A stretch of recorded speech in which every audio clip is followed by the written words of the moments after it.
En esta etapa de cuidado, una oportunidad para mirar alrededor. Cada programa una pregunta, que se aborda desde distintas miradas. Con los y las docentes. La literatura, las ciencias, las artes, la matemática, puestas para afrontar el desafío de conocer nuevas preguntas.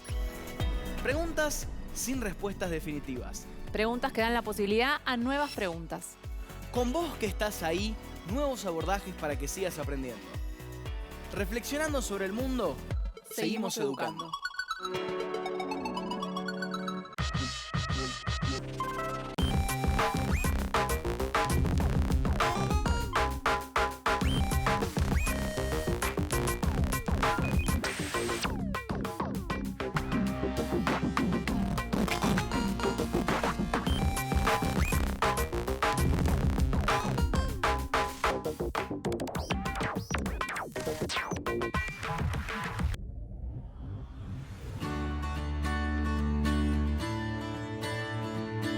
Todo en su medida y armoniosamente. Era una frase común en la antigua Grecia. El hombre vive midiendo y no es medida de nada, dijo un poeta. Conocemos en la medida en que amamos, escribió un pensador.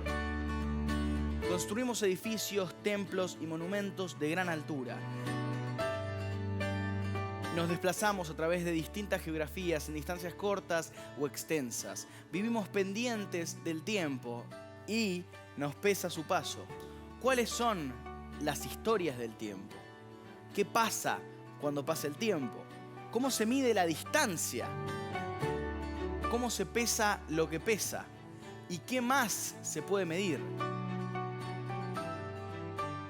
¿Qué medimos? ¿Cuándo medimos?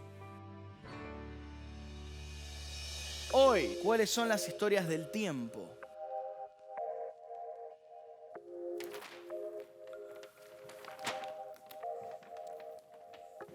Lu, ¿vas a algún lado? Mi tía se mudó y me invita a conocer la casa, pero me dio instrucciones para llegar que, bueno, no son muy claras. ¿Dónde es la casa de tu tía o qué instrucciones te dio para llegar?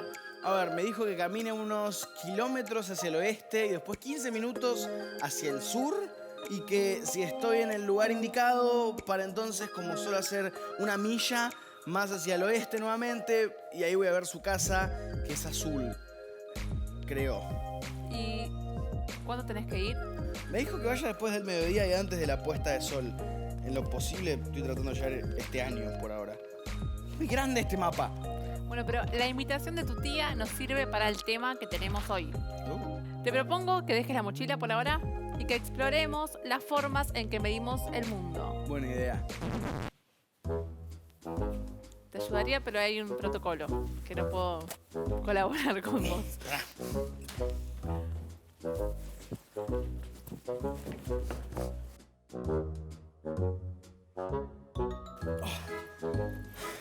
Bien. ¿Estás bien? Sí. Bien. Ok, ahora, quizá eso me ayude a no perderme. Nos va a servir para no perdernos, para no olvidarnos de cuándo hacer lo que tenemos que hacer, para entender cuánto, hasta dónde y en qué momento. Pero atención, medimos por muchas razones y de modos distintos diferentes cosas. Es cierto, algunas medidas o formas de medir son muy precisas y otras no tanto, pero son útiles en lo cotidiano. Cómo medir el tamaño de una habitación con pasos, por ejemplo, o una tela con el brazo para un cálculo aproximado en una tienda. Eso lo hacemos mucho. Es cierto, medir es un tema importante desde la antigüedad. Las personas usamos medidas para traducir nuestro entorno. Valores de masa y longitud o unidades de tiempo fueron ordenando el mundo que nos rodea. Podemos de este modo explicar dónde estamos y hacia dónde vamos o cuándo llegaremos. Pero para que sea útil, ¿no tenemos que entender y usar los mismos sistemas de medición? A ver, porque a la casa de mi tía no sé si llego así. Justamente por eso, los sistemas de medición los acordamos y compartimos. Son una convención, es decir, un acuerdo que podemos enseñar y que nos da un patrón de medida en común. ¿Se imaginan cómo sería todo si cada persona tuviera su propia manera de organizar y medir el mundo? Yo creo que llegar a casa de mi tía me llevará 18 lucas temporales, en lo que voy a recorrer 32 lucas y medio de distancia o algo así. Yo creo que es mi... Es muy precisa tu forma de medir, pero lo que decís realmente ocurría de verdad.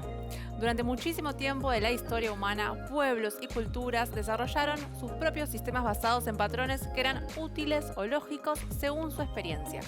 Se usaron las palmas de las manos, partes del brazo o los pies como referencia para tamaños, o también el comportamiento de la luz del sol para organizar el tiempo del día. Pero los cuerpos no son todos iguales y el sol no brilla igual en todos los lugares del mundo, así que... Claro, y tantas diferencias de sistemas hacía muy difícil algo tan importante como el comercio entre culturas y países. Entonces, hagamos la primera pregunta del día. ¿Qué es medir y por qué lo hacemos? Ahora les proponemos que esta semana hagamos un recorrido por el uso y la incumbencia de las unidades de medida más utilizadas. Espero que mi tía pueda ver el programa.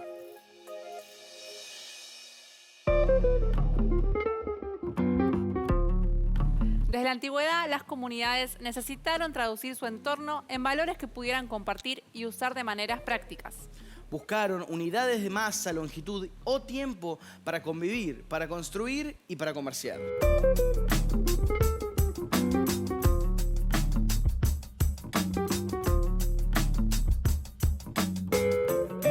Fue a fines del siglo XVIII, durante la Revolución Francesa, cuando se acordó el sistema métrico que conocemos en la actualidad. 40 años después, en 1840, se impuso entre los científicos parisinos. En 1875 se firmó la Convención del Metro y se creó la Conferencia General de Pesas y Medidas, que comenzó a funcionar en 1889. Todavía se preguntan, ¿para qué? Se tomaron decisiones muy importantes. Por ejemplo, se unificaron los criterios de medición en base al metro y el kilogramo y se pautaron encuentros periódicos cada 4 años para mantener los acuerdos que se lograban. La humanidad mide y organiza el mundo para habitarlo y sí, comprenderlo. Pero además, la humanidad sigue generando tecnologías y conocimiento, por lo que surgen nuevas necesidades sobre medición. Para medir lo que sea es necesario encontrar una unidad como referencia. Cada sistema se expresa mediante nombres y símbolos. Por ejemplo, el tiempo se mide en segundos y la longitud en metros. La masa se mide en kilogramos y la temperatura en grados. La corriente eléctrica en amperes y la unidad de intensidad luminosa es la candela. Por último, el mol, que es la unidad de medición de la materia. Todas estas convenciones establecen un valor para la unidad según un patrón. Por eso es tan importante que el mundo comparta sistemas que nos permitan comerciar, estudiar, construir e intercambiar producción. Medimos con precisión o de maneras aproximadas, según las necesidades de nuestra vida. Pensamos y nos movemos en el mundo gracias a muchos de los sistemas que se han ido creando. Cuando medimos y organizamos el mundo, también nos posicionamos en él. Estamos incluyéndonos espacial y temporalmente dentro del mundo que exploramos y del que dependemos.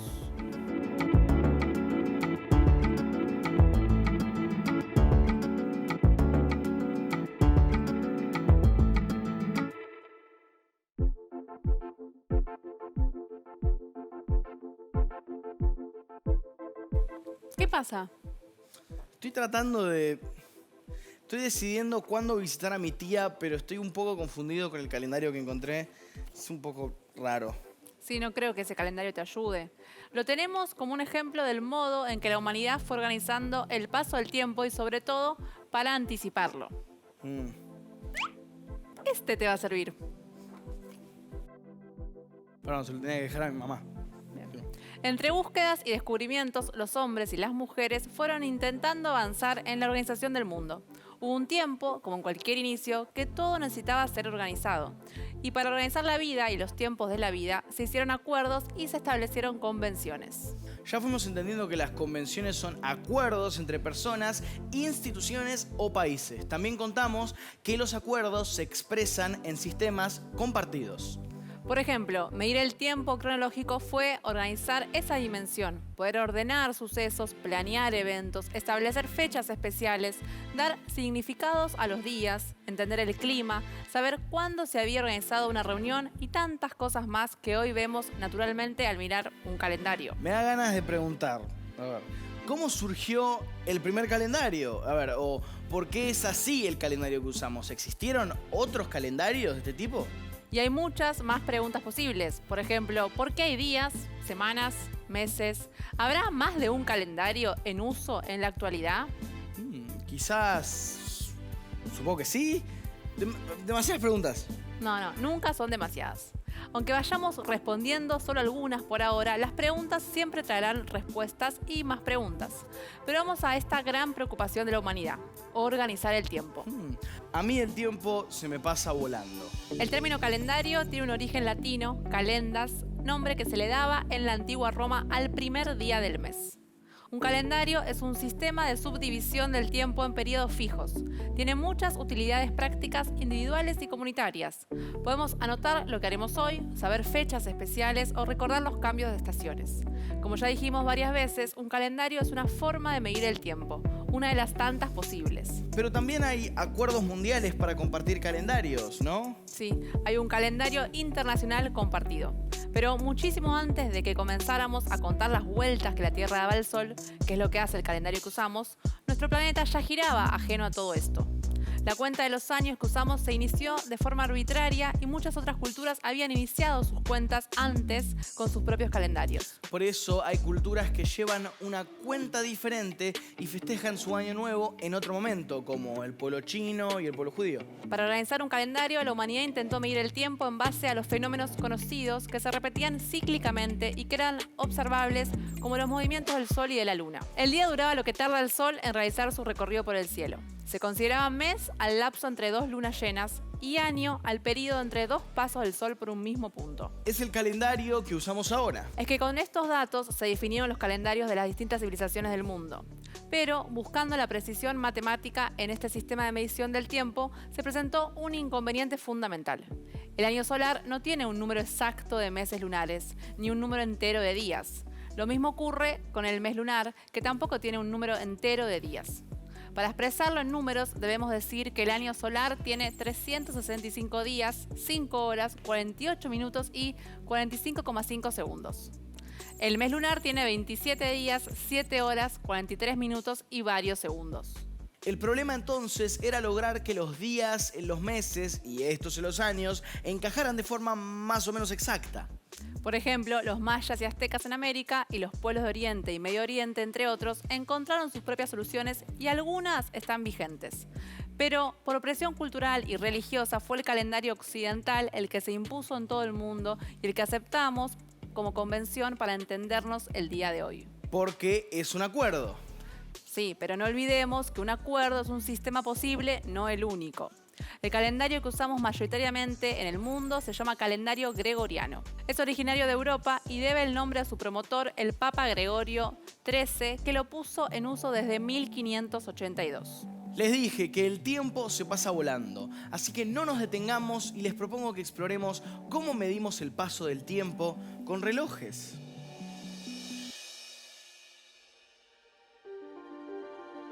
Lo primero que nos ayudó a medir el tiempo fue la naturaleza. A través de la posición del sol, la luna o las estrellas, las sociedades instauraban sus rutinas.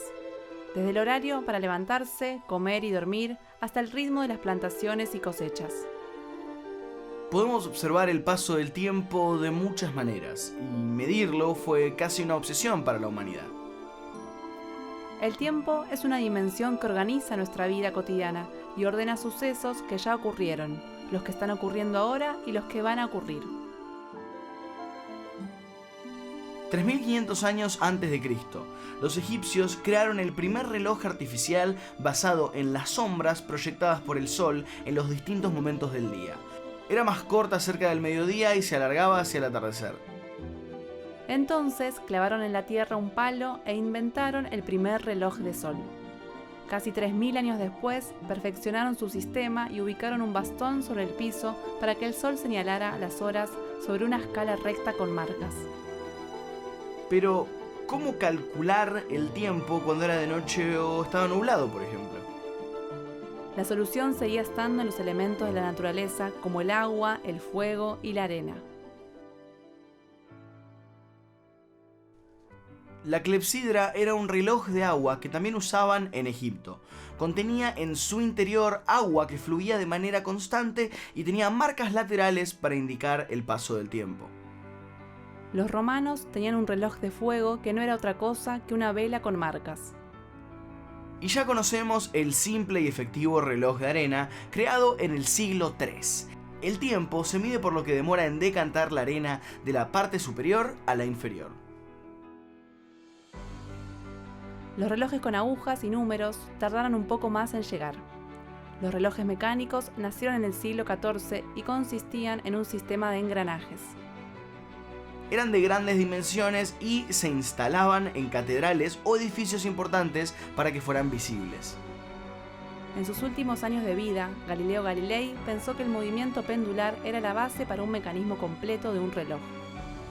Y en 1656, un científico holandés llamado Christian Huygens tomó esa observación de Galileo y lo inventó. Más tarde, y con algunos cambios más, hizo su aparición el reloj portátil. El siglo XIX trajo como novedad los relojes mecánicos de muñeca y los eléctricos. Y la tecnología fue mejorando cada vez más. En 1929 se inventaron los relojes de cuarzo que funcionan en base a la vibración mecánica de los cristales de cuarzo. Pero la constante búsqueda de precisión hizo que la ciencia pusiera la atención en el mundo microscópico. Los relojes de cuarzo fueron reemplazados por el surgimiento de los relojes atómicos, que en la actualidad es el aparato más exacto para medir el tiempo. Hoy en día, las tecnologías de medición del tiempo siguen avanzando hacia la era de los relojes ópticos. Medimos el tiempo, pero medir no es dominar.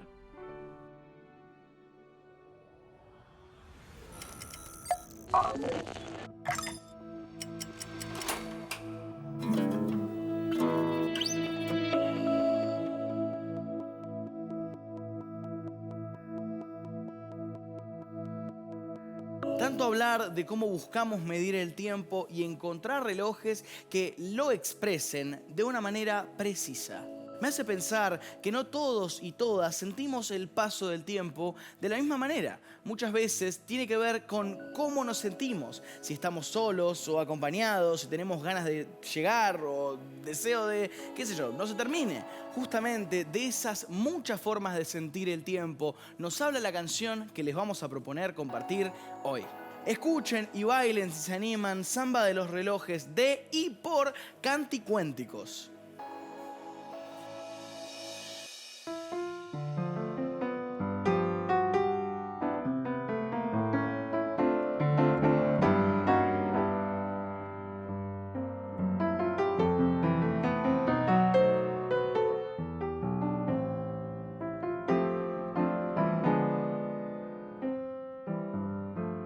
Tengo un juego de relojes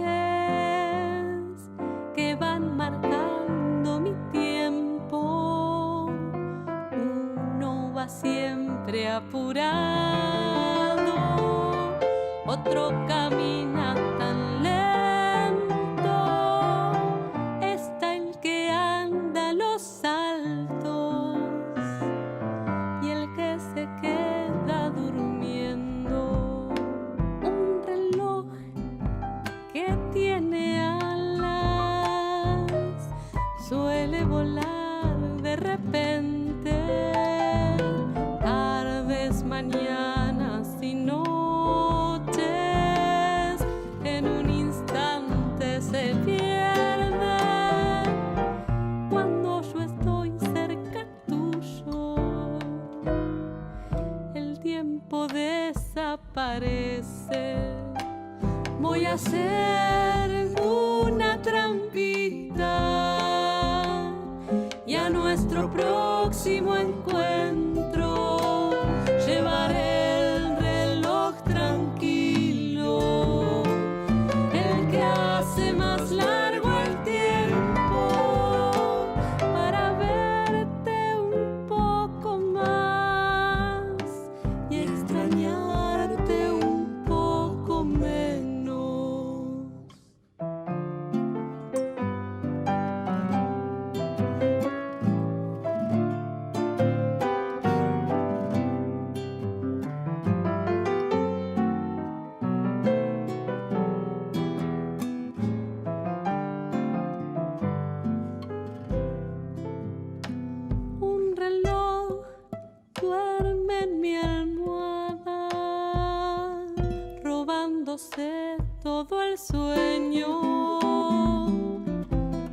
las noches tan largas que hacen tan largo el silencio.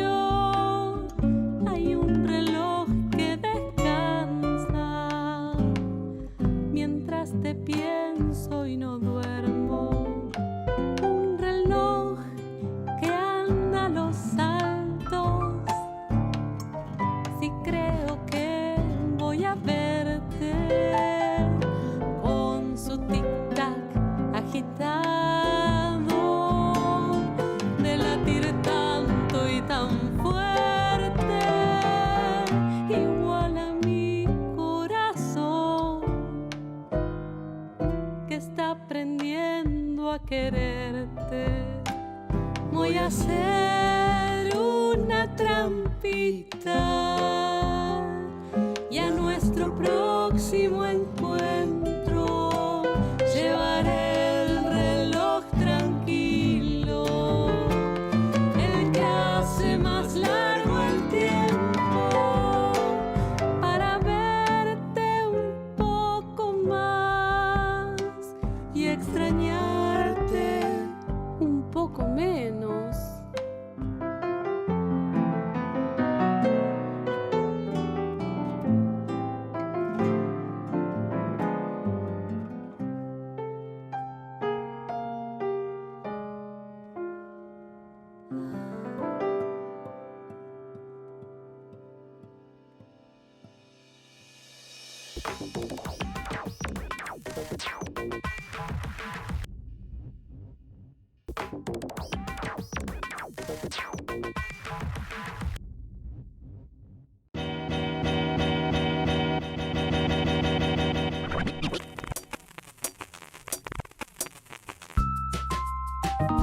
Medimos el mundo por muchos motivos, pero por sobre todo por razones prácticas que afectan directamente nuestra vida. La ciencia necesita precisión, construir casas, puentes, ciudades, represas. Necesita precisión. Tomar un tren necesita que sepamos cuándo está en la estación y en qué momento partirá. Por muchas razones como estas, medimos el mundo. Los mapas, los calendarios, los relojes que nos despiertan, las reglas y escuadras, las balanzas, los termómetros. Son muchos los objetos o instrumentos en los que esa capacidad de medir nos llega como una utilidad práctica y cotidiana. Para conversar sobre todo esto tenemos un invitado que nos va a ayudar a ver todo esto con un poco más de claridad. Bienvenido, le vamos a pedir por favor, primero que nada, que se presente. Bueno, ¿qué tal? Buenos días.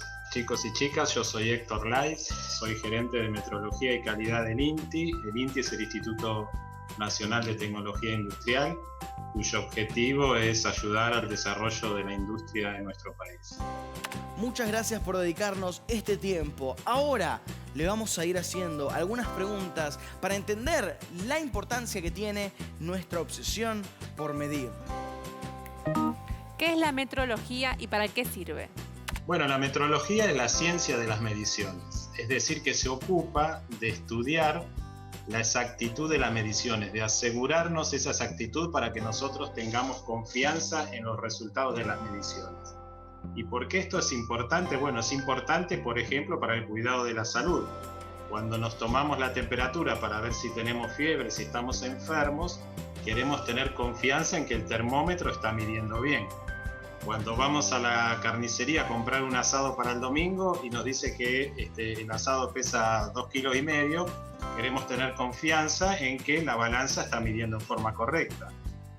Esto en el comercio, para tener confianza en las transacciones comerciales, en el cuidado de la salud, en la seguridad pública, pero en la industria es todavía mucho más importante porque la calidad de la producción industrial, la performance de los productos, depende de un sistema de mediciones que tenga la exactitud necesaria. Entonces, de asegurar la exactitud de todas esas mediciones es de lo que se ocupa la metrología. ¿Todos los países del mundo comparten los mismos sistemas? Sí, todos los países del mundo podemos decir que comparten el mismo sistema de unidades hoy. No siempre fue así. En la antigüedad, no hace mucho, hace 2 siglos, no solo cada país tenía su propio sistema de medición, sino que dentro de un mismo país había distintos sistemas de medición. En la Argentina, durante la Guerra de la Independencia, no había las mismas unidades de medida en Buenos Aires que en Corrientes, que en Córdoba. Pero hoy en día todos los países, o la mayor parte de los países, son firmantes de un acuerdo internacional que se llama la Convención del Metro, en el cual los países se ponen de acuerdo en usar lo que hoy se llama el Sistema Internacional de Unidades, que es un derivado del viejo sistema métrico decimal. Aún los países que en la vida común usan por ahí otro sistema de unidades, como en Estados Unidos, que escuchamos hablar de la yarda en vez del metro, o de la milla en vez del kilómetro, esas son unidades que se usan en la vida cotidiana, digamos a nivel popular, pero los patrones de medida de esos países y las mediciones que sustentan toda la producción son las del Sistema Internacional de Unidades. Entonces, hoy podemos decir que el 99% de la población mundial usa el mismo sistema de unidades que usamos nosotros, que es lo que se llama el Sistema Internacional de Unidades. ¿Por qué es tan importante que usemos sistemas compatibles? Bueno, es muy importante que se usen sistemas de medición que sean compatibles y que haya un acuerdo en los resultados de las mediciones. Esto en la industria hoy en día, por la forma en que se trabaja en la industria, esto es de mucha importancia. Por ejemplo, si pensamos en un auto, la Argentina es uno de los 20 países del mundo donde se fabrican autos. Pero se fabrican autos con piezas que vienen de muchos países distintos, incluso dentro de nuestro país de muchas fábricas distintas. Entonces, cuando esas piezas se tienen que poner juntas en un auto, tienen que ensamblar correctamente. Entonces, es importante que el que fabricó una parte use un sistema de medición que sea compatible con el que fabricó la otra parte, para que después, cuando yo las pongo juntas, ensamblen correctamente. Este ejemplo de la industria metalmecánica, de la fabricación de autos, se puede extender a muchos otros ejemplos. La ciencia y la investigación siguen generando conocimiento. ¿Será necesario encontrar nuevos sistemas de medición? Bueno, sí, la ciencia y la investigación evolucionan, eso lo sabemos, y eso hace necesario que las unidades de medida y la metrología evolucionen en consecuencia, para no volverse una barrera al desarrollo de la ciencia y de la tecnología. Esto hace que las unidades de medida vayan cambiando, no la unidad en sí, pero sí la forma en que se las define y la forma experimental en que se las lleva a la práctica. El año pasado, por ejemplo, hubo un cambio muy importante en la definición de las unidades de medida, que basó todas las unidades de medida en lo que son las constantes fundamentales de la naturaleza, de modo de lograr una mayor exactitud en la transferencia de las unidades a la industria y a la ciencia. Eso permite mayores avances tecnológicos, mayores investigaciones científicas, que nosotros vamos a ver en la práctica, en la vida cotidiana, tal vez dentro de algunos años. Pero uno puede volver para atrás y pensar en ejemplos del pasado, ¿no? La unidad de tiempo, el segundo, por ejemplo. Y antiguamente se definía en función de el tiempo que tardaba la Tierra en dar una vuelta sobre su eje. O sea, el segundo, la unidad de tiempo, se definía como una fracción del día, o sea, de lo que tardaba la Tierra en dar una vuelta sobre su eje.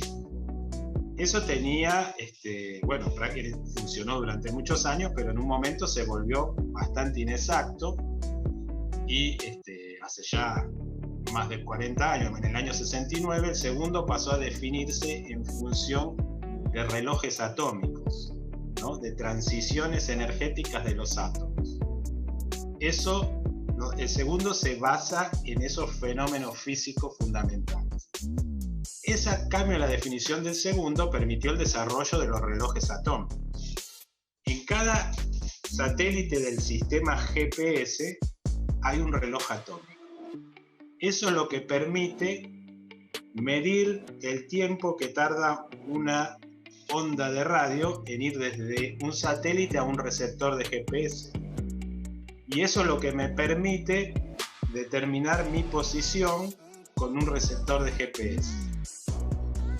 Si el segundo no hubiera actualizado su definición, modernizado su definición para poder medir el tiempo en forma más exacta, hoy no podría funcionar el GPS porque no podríamos medir con tanta exactitud esa diferencia de tiempo que tarda una onda de radio en ir de mi receptor a un satélite y a otro satélite. Entonces, claro, las definiciones de las unidades tienen que ir evolucionando a medida que avanza la ciencia y la tecnología para justamente permitir nuevos desarrollos científicos y tecnológicos. Muchas gracias por compartir toda esta información con los chicos y las chicas de todo el país. Bueno, chicas y chicos, fue un gusto estar con ustedes y espero que esta breve charla les despierte el interés por la metrología, por la ciencia y por la tecnología. Muchas gracias.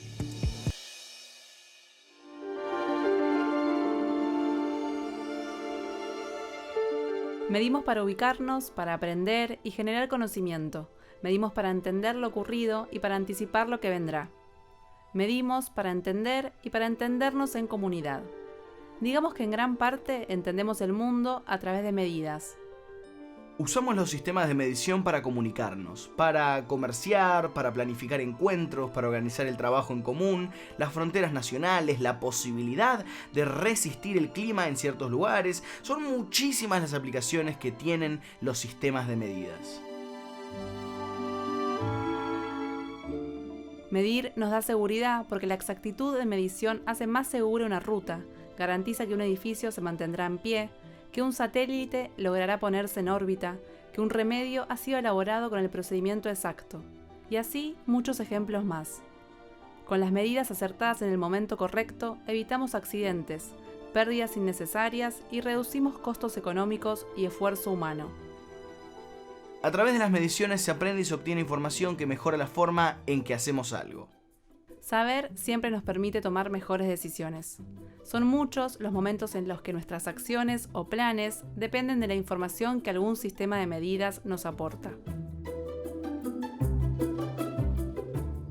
El desarrollo de la humanidad tiene mucho que ver con nuestra necesidad de medir el mundo que habitamos.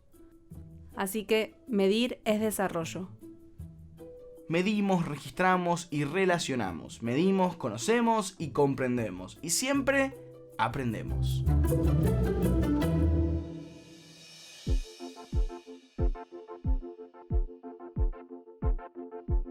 Tenemos un encuentro dedicado a las maneras de medir el mundo y nuestro tiempo en él. Es un tema apasionante y les aseguro que ha sido material para muchos artistas al momento de crear. Me diste el pie para decir que llegó la hora de la creatividad. Bueno, muy bien, ya que mencionás la hora, hablamos de tiempo y de cómo la humanidad intenta comprenderlo y expresarlo también en formas artísticas.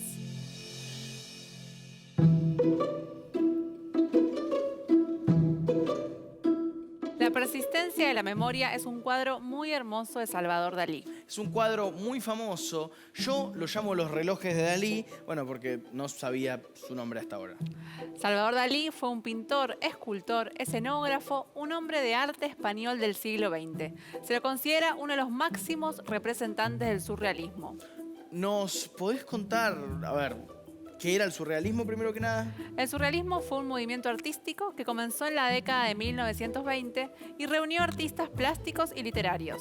Los caracterizaba la decisión de abordar la creatividad desde un lugar no racional y adoptaron el automatismo, una técnica que dependía completamente del subconsciente para la creatividad.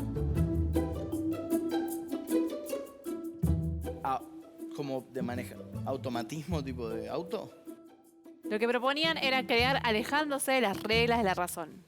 Por eso la pintura surrealista rompe las reglas del realismo, mezcla elementos que no asociaríamos en la realidad, infringe reglas de gravedad y pone en imagen lo que nuestro inconsciente produce. Eso no quiere decir que lo que veamos no tenga sentido. Tiene y mucho. Y este cuadro de Dalí habla del tiempo. Dalí creó esta obra en 1931 y sus imágenes principales son relojes de bolsillo suaves que parecen estarse derritiendo. De izquierda a derecha, primero vemos uno antiguo, cerrado, lleno de hormigas. Después vemos 3 relojes apuntando a distintas horas. Uno está sobre lo que parece ser una base de madera, otro en la rama de un árbol y otro en una figura extraña en el centro. El resto de la composición es un paisaje de montañas y un objeto rectangular en lo que parece ser la costa. ¿Qué significado les parece que podemos encontrar?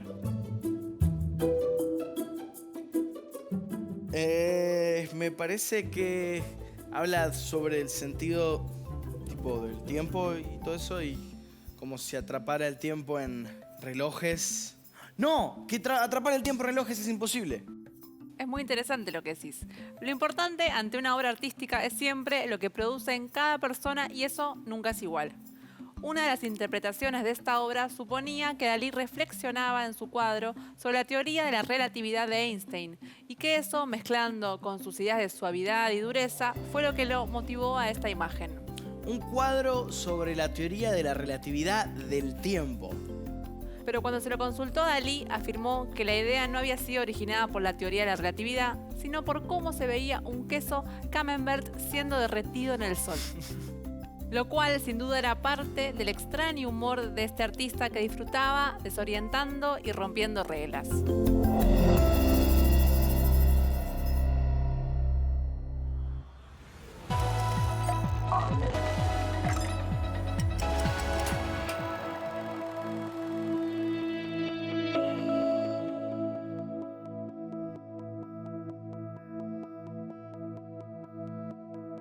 ¿Qué es una exageración? Es un dicho o algo exagerado que sobrepasa los límites de lo verdadero, lo natural, normal, justo o conveniente. ¿Y un exceso? Se llama exceso a la parte o el porcentaje que supera un límite o una medida y a aquello que trasciende la barrera de lo permitido, lo ordinario o lo recomendado. Salirse fuera de los límites, rebasar cantidades, agrandar las cosas, amplificar los relatos, aumentar el caudal de palabras y crear, volar con la imaginación. Esta semana vamos a leer historias que toman algo mínimo y lo exageran. Pablo Bernasconi nació en Buenos Aires en 1973. Es diseñador gráfico egresado de la UBA, donde fue docente de diseño durante 6 años. Ha publicado 20 libros infantiles como autor del texto y de las ilustraciones. Hoy leeremos Virtuosismo. Está en este libro Excesos y Exageraciones.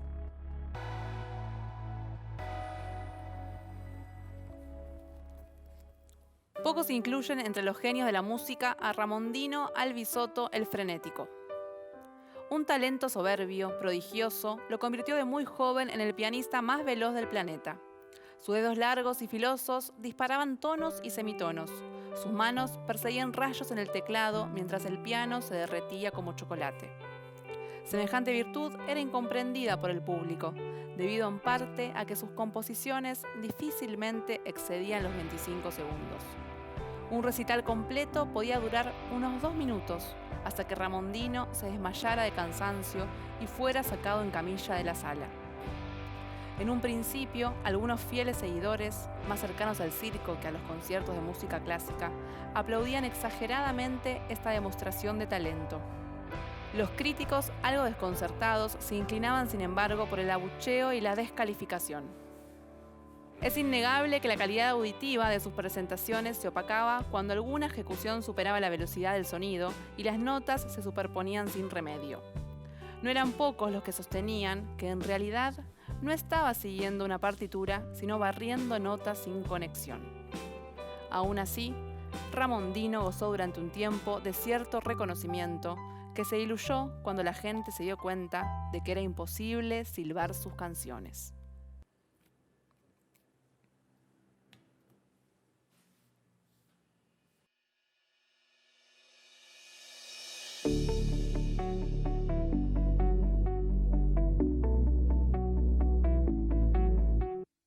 Te veo preparada con la pizarra y me agarra curiosidad. Me gusta la curiosidad. Pensé que ibas a decir que te daba un poco de miedo el pizarrón. No, miedo no, porque todo lo que vamos compartiendo lo estoy disfrutando y me sirvió para recomendarle a mi tía que use otro tipo de instrucciones para invitarme a visitarla. Buen consejo. Ahora avancemos un poco más. Ya contamos que desde la prehistoria la medida del tiempo se basó en periodos relacionados con los fenómenos de la naturaleza. El día, tiempo que tarda la Tierra en completar un giro sobre sí misma. El mes, tiempo que tarda la Luna en pasar por todas sus fases. Y el año, el tiempo que tarda la Tierra en dar una vuelta completa alrededor del Sol. Y veo que tenés una tiza, así que nos vamos a poner a ticiar.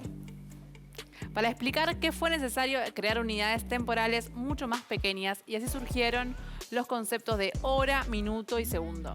Vemos que las unidades más pequeñas del tiempo van de 60 en 60. Así, 60 segundos es igual a 1 minuto. ¿Bien? Y 60 minutos es igual a 1 hora. El sistema sexagesimal se usa para medir tiempos con horas, minutos y segundos, y ángulos con grados, minutos y segundos. En este sistema, 60 unidades de un orden forman una unidad de orden superior. Claro, y como se organizan en base a 60, llevan el nombre sexagesimal. Ahí está. Tuvo su origen en la antigua Mesopotamia, en la civilización sumeria. También fue empleado por los árabes y luego llegaría a Europa. En la actualidad es el sistema que usamos para organizar el tiempo en nuestros relojes y para medir los ángulos en geometría. ¿Qué tiene en común el tiempo y los ángulos?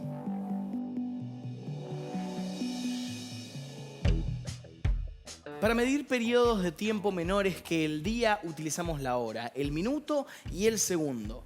La hora, el minuto y el segundo forman parte del sistema de medida sexagesimal porque 60 unidades de un orden forman una unidad del orden superior.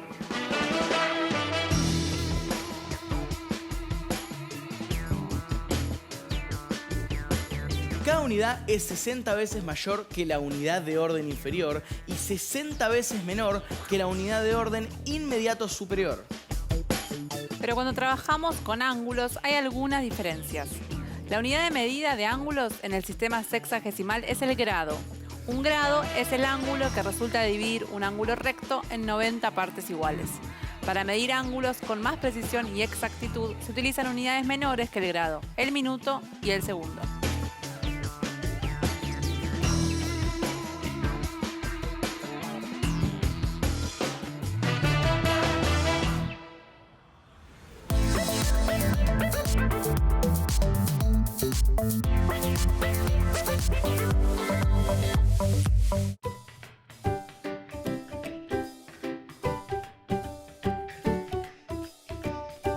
Y volvemos a este gran momento que me gusta tanto para que nos cuenten con sus palabras lo que compartimos y pensamos sobre qué medimos, cuándo medimos y especialmente sobre qué historias nos cuenta el tiempo. Hola, soy Samira Rojas, tengo 11 años, estudio en el colegio Eusebio Correa 1062, soy de Árraga, Santiago del Estero. Hola, soy Bruno Florentino Autori de la escuela número 13 de Villaliga, San Antonio de Areco. Soy María del Rosario Raquic y voy al colegio de P número 18 General José de San Martín de Las Marianas, partido de Navarro, provincia de Buenos Aires. Hola, soy Candelaria Berta Fiore, voy a la escuela número 13 de Villaliga y soy de San Antonio de Areco. ¿Podríamos hacer todo lo que hacemos sin sistemas de medidas? No. No. No podríamos hacer todo lo que hacemos sin sistema de medida, ya que el sistema de medida es de nuestra vida cotidiana. Porque hay cosas que necesitamos usar las medidas para poner cosas exactas o no. Porque es como que nosotros necesitamos eso, porque si no nos saldría distinto sin esto. ¿Podés tomar medidas sin usar ningún elemento? No, porque tenés que tener sí o sí un medidor o un metro, depende para qué cosa lo necesites. Podemos tomar algunas medidas sin usar algunos elementos. Por ejemplo, antes se decía que con un paso medía 1 metro, pero también eso depende de tu tamaño. Y también decían que si dibujabas un círculo en la tierra, parabas un palo en el medio, al darle el sol, la sombra marcaba la hora, pero nosotros no sabemos si daba una hora exacta. No, porque tengo que usar la regla, el centímetro, el flormetro, cinta métrica. Es como que si yo no uso la regla, a mí me pasa que me salen las rayas distintas cuando las hago con la regla. ¿Qué elemento de medición te resulta más necesario? Si es para matemática, la regla. Después si es para, por ejemplo, para hacer una mezcla, el que mide los litros o esas cosas. Yo creo que los elementos de medición más necesarios son el metro y la balanza, ya que no podemos saber un peso exacto sin la balanza y un metro lo necesitamos para medir. También los remedios. Si el doctor no sabe una medida exacta, no nos puede recetar nada. La regla y el metro. Regla, centímetro, polímetro, flexómetro, gonímetro.